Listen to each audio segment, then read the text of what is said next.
মুখ্যমন্ত্রী মমতা বন্দ্যোপাধ্যায় তিনি বলছেন মোহন ভাগবতের মন্তব্য সেটা দেশ বিরোধী। মোহন ভাগবত স্বাধীনতা দিবস নিয়ে স্বাধীনতা দিবসের দিন বদলের দাবি প্রসঙ্গ তুলে ধরেন এবং মোহন ভাগবতের সেই মন্তব্যকে মুখ্যমন্ত্রী মমতা বন্দ্যোপাধ্যায় বলেছেন দেশ বিরোধী। মোহন ভাগবতের মন্তব্যের নিন্দা জানিয়ে মন্তব্য করেছেন মুখ্যমন্ত্রী, রাম মন্দির উদ্বোধনের দিন স্বাধীনতা দিবস হওয়া উচিত। আরএসএস প্রধানের এই মন্তব্য তারপরেই তীব্র বিতর্ক বাধে, আর সেখানেই মুখ্যমন্ত্রী মমতা বন্দ্যোপাধ্যায় এই মন্তব্যকে, আরএসএস প্রধান মোহন ভাগবতের এই মন্তব্যকে বলেছেন এটা দেশ বিরোধী মন্তব্য। কি বলেছেন মুখ্যমন্ত্রী মমতা বন্দ্যোপাধ্যায় নিয়ে শুনুন। এই স্টেটমেন্টটাকে আমি মনে করি জেনে দিয়েছেন বা না জেনে দিয়েছেন আমি জানি না, বাট আমি এটাকে কনসিডার করি is an anti-national statement. A sovereign country was established on 15th August 1947.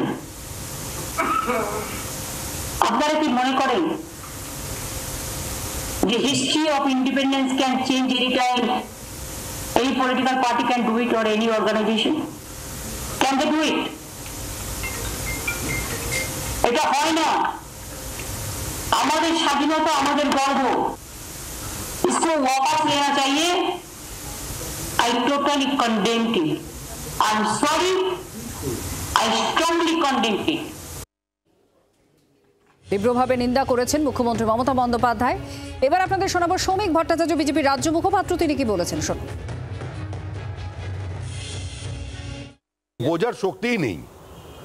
Mamata Bandyopadhyay যেদিন এটা বুঝতে পারবেন সেদিন তার দলটা বিলুপ্ত হয়ে যাবে এবং সারা ভারতের জনমন এবং সারা ভারতের ভাবাবেগ সঙ্গময় হয়ে যাবে। মোহন ভাগবত এই কথাই নতুন বলেননি, আর এটা শুধু মোহন ভাগবত বলেননি, এটা ভারতবর্ষের একাধিক মনীষীরা বলেছেন। 1947 সালের 15ই আগস্ট আমরা যে স্বাধীনতা পেয়েছিলাম সেই স্বাধীনতা ছিল রাজনৈতিক স্বাধীনতা, কিন্তু আমাদের 800 বছরের একটা মুসলমান শাসনের হ্যাংওভার ছিল, তাদের অত্যাচার আক্রমণ ছিল এবং ব্রিটিশের কলোনিয়াল হ্যাংওভার 190 বছরের ছিল।